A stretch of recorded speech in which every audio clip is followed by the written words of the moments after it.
Sobrang gigil ko kay Luistro nung mapanood ko ang video na ito. Kung may mas dedemonyo pa kay Satanas, siguro si Luistro na ito. Kung totoo itong mga alegasyon, mga akusasyon na ito, hindi ko alam kung paano ko isasalarawan kung gaano kasamang tao itong si Luistro. Siguro naman sa nagpalabas nito, handa siya sa mga consequences nito. Pero bakit ipapalabas ito kung hindi katotohanan? At meron siyang mga ebidensya, guys, ha. Meron siyang ebidensya na mga ipapakita na magpapatunay sa kanyang mga akusasyon. So panoorin natin 'to sa mga sa mga mababa ang luha. Kuha kayo ng panyo, tissue, kakailanganin niyo 'to.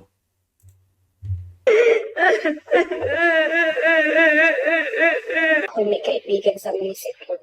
Ibinigay niya ang aking resume sa mayor ng bayan ng Mabini. Kinausap niya ako. Sabi niya, sige, tanggap ka na. Dito ka sa Office of the Mayor ng Tatrapan. Isang beses, bigla akong sinabihan ng asawa ng mayor ng Mabini, si Attorney Jervin Luistro, punta ka sa law office. Pumunta ako doon. Hindi ko alam kung ang dapat kong gagawin. Kasi wala naman akong alam sa pagtatrabaho sa law office. Binigyan nila akong trabaho doon, magsulat, pero naka-payroll ako sa munisipyo. So ang sinasabi nito ay nag-apply daw siya sa munisipyo, pero sa halip tas natanggap siya, tapos sa halip na magtrabaho sa munisipyo ay dinukot o kinuha ni Luistro para magtrabaho sa kanyang law office. Wala akong nagawa kundi sumang-ayon dahil municipal administrator siya ng panahong yun. So, municipal administrator si Luistro noon pala. So, ito yung asawa niya na aminado naman siya na tinago daw niya, no? Kasi may kaso sa kanya. Ang galing, no? Naging sekretarya niya ako. Hindi lang ako sekretarya niya, kundi taga-alaga din ako ng mga anak niya. Tumatanggap Gagi. All around. Sekretarya ka na, taga-alaga pa ng anak. ang opisina namin ng mga annulment, land transfer, na wala naman akong kaalam-alam kung paano gawin yun. Tanggap siya ng Hindi, sila ba dapat yung gumawa nun? Sa bagay, kung mga land transfer naman, di ba? Yung mga documents lang naman yan. tanggap hanggang kami ay patapunan ng madami. Dahil ang motto niya na panahon yun, kailangan niya ng mga botante ng Mabini. Mga constituent niya yun, kaya kailangan namin gawin anuman ang mangyari. July 2018, lilipat kami ng opisina. Ang internet nakapangalan sa akin. Ang Gagi. Ba't nakapangalan sa kanya? Ba't kaya? Ang ilaw. ilaw lahat nakapangalan sa akin. Sabi ko, Madam, So, kung totoo na nakapangalan sa kanya yung internet, yung ilaw, madaling matrace. Madaling matrace yan, di ba? Siguro naman may record siya kung saan nila kumuha ng internet. Siguro naman may record siya kung saan yung ano nila, yung supplier ng kuryente doon sa kanila. Taga saan ba to? Batangas, di ba? kanino po natin ipapangalan ang law office? Sabi, ay, kanino pa? Sa'yo. Alam mo naman, Sa kanya din pinangalan pati law office. Bakit kaya? Alam mo namang? bawal sa akin ipangalan ang law office. Dahil siya nga naman ang municipal administrator, bawal yung conflict of interest yun. Yun naman pala. So, di ba nga kapag pumunta ka sa public office, parang hindi ka pwedeng mag-practice. Parang ganun, di ba? Parang si Claire Castro, hindi siya nag-practice nung pumunta na siya sa PCO. Kasama ba dun yung mga yung mga public administrators? Kasama ba yung mga yun? Hindi ako aware, ah. Regarding sa pagtanggap ng pera, ganun pa rin. Sa bangko pa rin niya namin isinasalin. Bank account niya sa Bangko Kabayan. May So, isinasalin yung mga pera dun sa mga bank accounts ninyo at meron din siyang bangko kung saan isinasalin, kung saan i-deposit yung pera. pruweba ako na lahat ng resibo na ibinigay sa amin ng kliyente ay inulog namin sa Bangko Kabayan. Ipinagtatanggol ko siya. Gagi. May records, guys. May resibo. Bank transfer. Patay tayo dyan. May papagita niya. Sa lahat ng tao, miski sa mga trabahador niya, lahat pinagtatanggol ko siya. Kaya busy siya, kaya ganun ang ugali niya, lahat pinagtatanggol ko. December nang siya ay ma-hospital. Na-hospital na daw siya. November 22, kami nandoon. Mapapasko na, nandoon pa rin ako sa ospital. Ni wala akong damit, ni wala akong kahit ano. Inalagaan ko siya sa ospital. Dumating sa puntong ako ang nagpapalit ng napkin niya kasi meron siya. Ako ang Grabeng sakripisyo yan, no?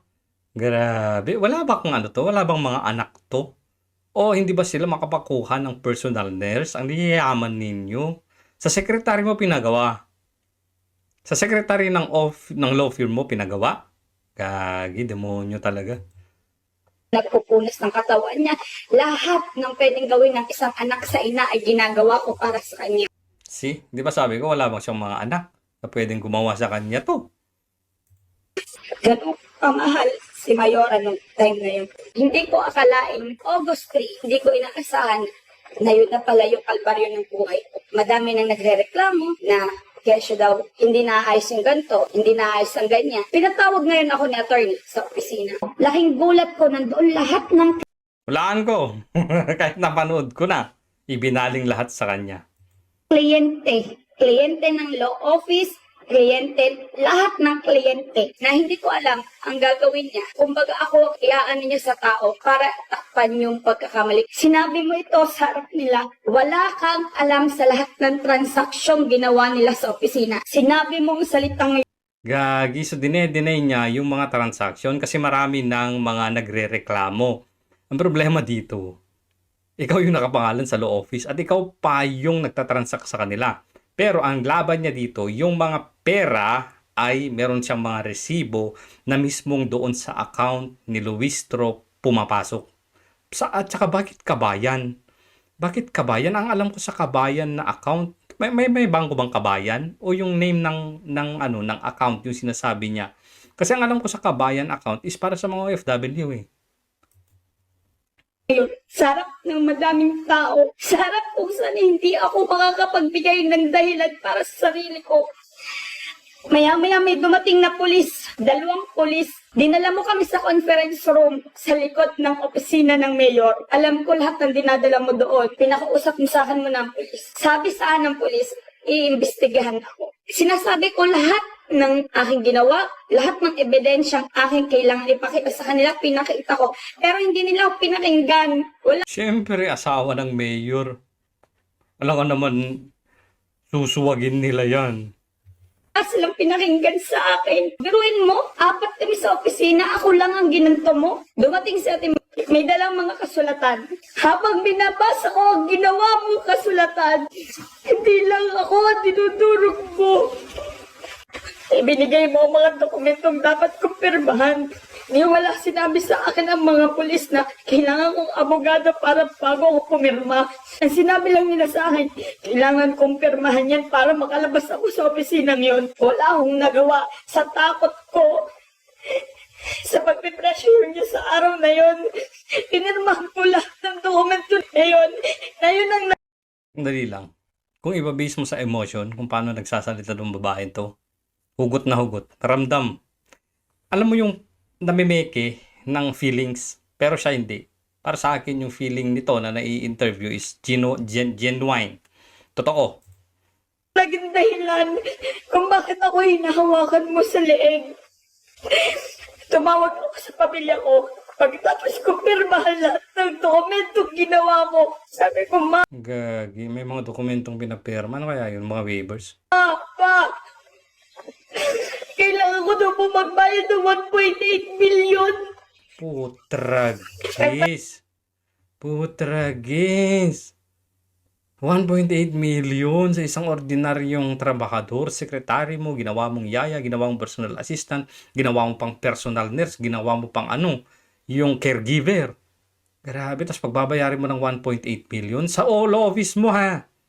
Ang problema kasi dito guys, sabi nga niya, nakapangalan sa law office, itong babae, hindi si Luistro. Pero, eto yung ebidensya mamaya. Paliwanag ako sarap ng ebe ng mabini. Ipinakita ko lahat ng Yan deposit slip. Sana nakikita nyo.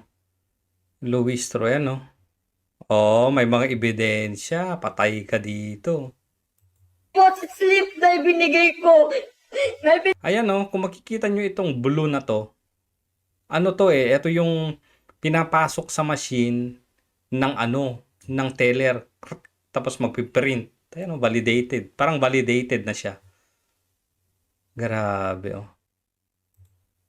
Nakita ko sa iyo, mga conversation natin na Ayan, sabi oh. ko, Hala, ang dami. May conversations pa daw. Lintik, patay tayo dito. Luistro. kayo ang nag-pressure nito dahil kasama Ayan, sa oh. Isa pa, meron pa. salaysay na sinasabi mo, hindi mo alam lahat ng transaction na So, deposit slip to, guys, oh. Kikita nyo tong banda dito. Oh, ibig sabihin validated to. May pirma pa dito. Validated to ng teller na pumasok nga, na na-deposit nga.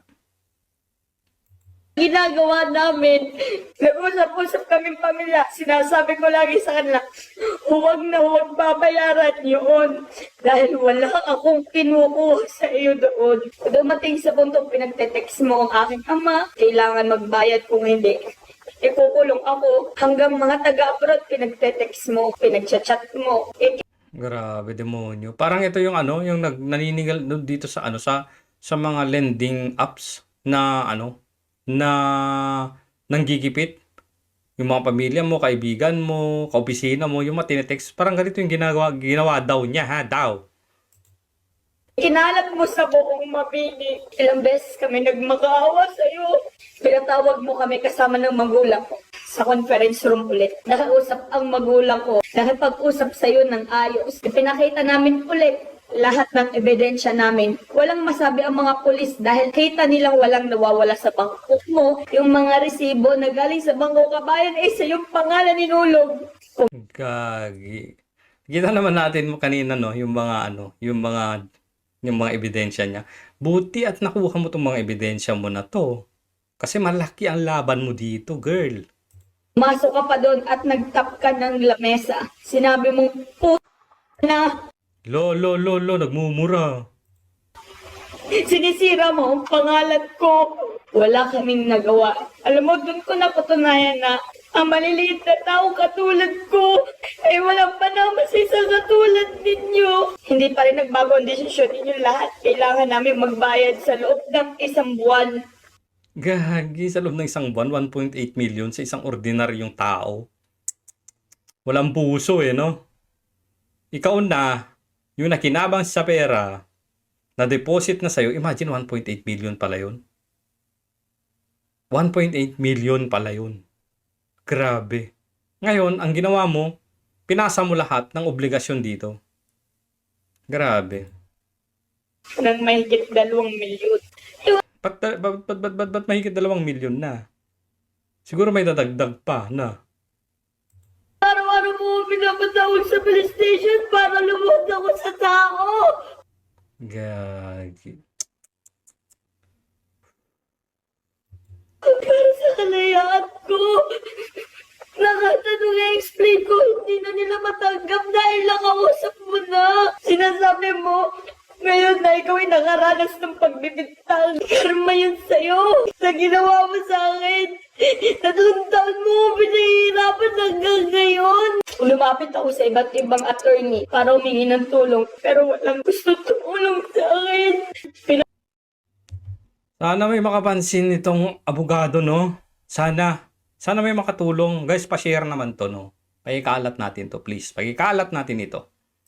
Napunta mo pa ako ng NBI para lang din. Nag-explain din ako sa NBI. Anong sabi sa akin ng NBI? Huwag mong babayaran lahat ng may deposit slip. Oo nga naman, ba't babayaran niya pati yung... Sabihin na natin, may ginawa siya masama. May mga perang hindi siya hinulog. Kunwari. Pero, may resibo siya sa mga perang dineposit niya sa account mo mismo. Doon ka madadali ngayon, Luistro. Kasi pwedeng i-check yan sa bangko di ba? Pwede namang i-check yan sa bangko. Ngayon, eto, ano natin si Luistro? Yung account niya na to, magbigay siya ng waiver ngayon. Nabuksan at silipin yung deposit slip niya. Doon mapapatunayan niya na nambibintang lang ito. Pero pag hindi niya ginawa yon, alam nyo na.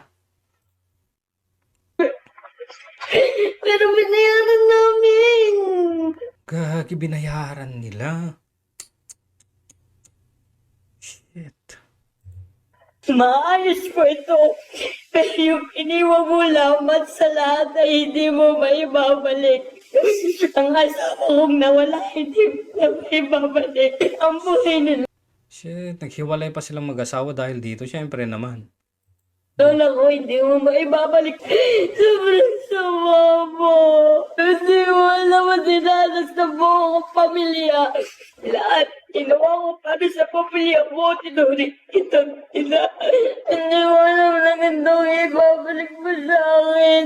Dahil ko kapatid ang mga anak mo. Hindi mga tarong ng itong ginawa mo. Grabe, no? So, ano masasabi nyo? Para sa akin, no, may sumaside ako dito. Hindi sa magiging bias ako na ayoko kay Luistro, pero dito pa lang sa kanyang, sa kanyang emotion, paano siya magsalita, paano siya maglabas ng sama ng loob. Para sa akin, ha, opinion ko lang to. Totoo to. So, sabi ko nga kanina, kung talagang hindi to totoo, madaling patunayan to ni Luistro. Doon sa mga bank account na sinasabi niya, mag-waiver ka lang. Sige nga, silipin nyo nga kung may mga deposit na ganyan. Kung wala talaga, hindi ka mag-aatubiling magsasign ng waiver mo para buksan yung bank account na sinasabi niya. Kita naman doon sa resibo, may mga bank accounts naman doon. So, simple lang yun, di ba? Pero kung ayaw mo, alam na.